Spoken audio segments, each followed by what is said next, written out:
Hey guys, Brian Fleming from BuildingSocialProof.com. This week we're going to look at a client of mine named Deshay. Now, Deshay, she actually worked with someone in Facebook to set up her Facebook ads account, and you know what? They did an awful job with it. It was a disaster. She told me her Facebook campaign, in her words, is a effing mess, and it is. Let's take a look at what they did and what they screwed up, and let's get Deshay on the right track. I think you'll learn a lot from this video. I'm really excited to share it with you. So let's see.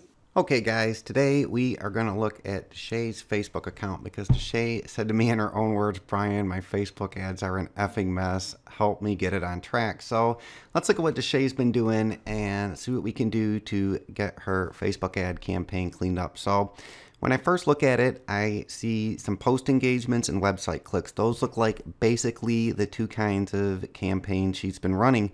She's been spending quite a bit of money on it. I mean, you see 20, 12, 5, quite a bit of money on Facebook ads. So post engagements, I've talked to you guys about this before. The problem with a post engagement, let's look at this one right here. Deshay's spending 54 cents. She spent $20 to get 37 people to engage with her post. Well, what's that mean? That means they might have just liked her post. They might have hopefully shared her post. Some of them might have clicked on it. Some of them might have just clicked over to see what her Facebook page was about. So the problem with post engagements is it's kind of like a shotgun. Very few of these engagements are really going to do anything at all to help your business. But you know what? It's a nice vanity metric. I mean, hey, I spent $20 and 40 people did something with my post, but you have to think a little further than that. What goals did you get for your business? So I don't recommend doing post engagement at all. Now, the next thing she did, I think she got a little bit smarter and she started doing website clicks and starting driving people to her website. And she probably did some math and knows that, if 100 people go to my website, somebody's going to buy my product, and you do the math like that. So she's able, it looks like, to get website clicks for around 55 cents a click here I see on this campaign.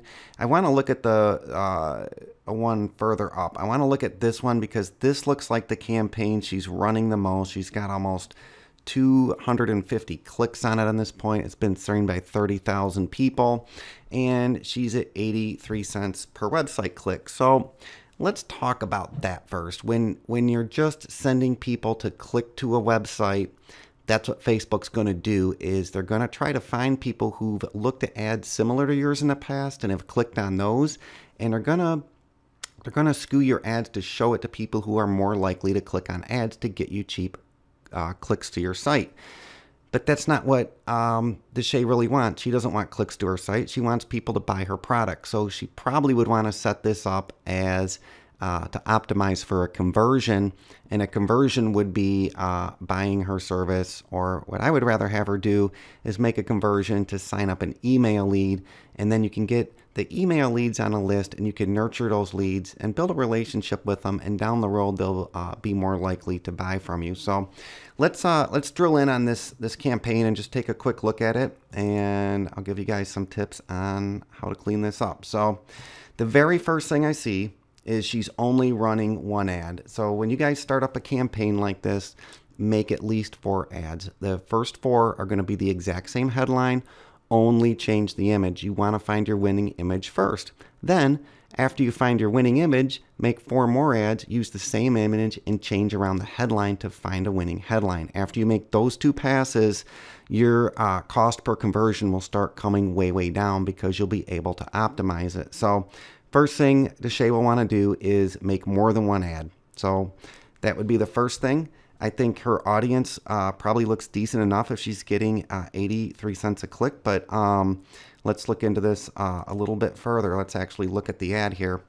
Now, she actually does have more than 1 ad. I do apologize about that. So she is doing that right. When I look at the ad relevance score, it's a 3, which is not good. So she's really going to want to look close at this audience and try to figure out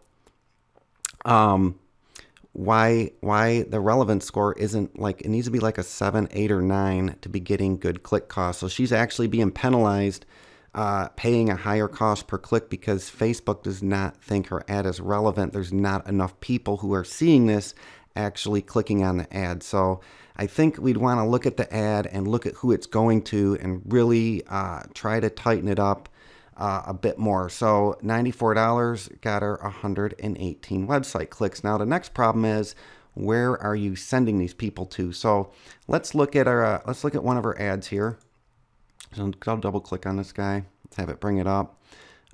Okay, so it looks like a pretty decent ad. I really like the graphic. It says download your free guide. I would have her maybe strengthen up the headline and put the link up here at the top. It just gives them a nice, easy place to click. A quick headline, link to click up here. They can also click here. That'll drive even more clicks. And where are they sending them to? So let's look at her landing page here now. The landing page actually looks really, really nice, really clean.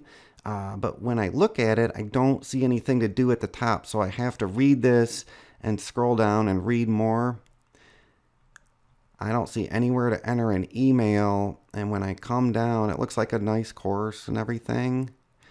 I see I can buy something down here for $150 to $1,500. Now, there's probably a really big disconnect here because when you're bringing people off an ad, they don't know Deshay. They don't know who she is. They don't know if she's even any good. They click here to learn more. They probably don't trust her enough to just open their wallet and spend $1,500. So, in my opinion, a much better strategy, I would take this text at the top because she's already figured it out. I'd pull out maybe a headline or two, and I would do a mobile opt-in page. That's all I would do, is just capture their email, and then slowly over time, let them know who you are and what you're about, and then you can run a promotion to your email list to get them to come over to a page like this, because at that point they're going to know who Deshay is. They're going to know she's a real deal and she knows what she's talking about. They're going to be much more open to wanting to do a coaching call with her. So that's how I would change Deshay's campaign around just to get started. Again, just work on the headline a little bit, do different ad variations, which she did. I'm going to try to back it up here so we can see that. Let's see, just click on ad set one here. Okay, so I'm back. We can see the different cost per click. You can actually see these ads are actually pretty close. So she's going to be around 80 cents, and she'll want to work on getting her relevance score up. And then the most important thing is to change this campaign around and have it optimized for conversions. She's got it set here, optimized for CPM. We want to optimize for conversions and show Facebook a conversion is when people are signing up for her email. And what could she do for an email? She could come up with something, maybe make a cool PDF to give away. There's a lot of things she can do for a lead magnet to get people on the list. So that's what I would do to help Deshay out going forward and clean her campaign up. It looks like she's actually really close. Typically, just so you guys know, about 1 in 3 people should be signing up for your email list. So with a good landing page, she would already be at 80 cents a click, around $2.40 to get an email. That's without doing much optimization. That's with an ad relevance score of 3. So I think we could get that a lot higher, get her cost per click down, and get her email subscribers, closer to that $1 range where we want to be. So hopefully this helped you guys, me walking through this. And my name's Brian Fleming. I'll talk to you again soon. Take care. Bye-bye.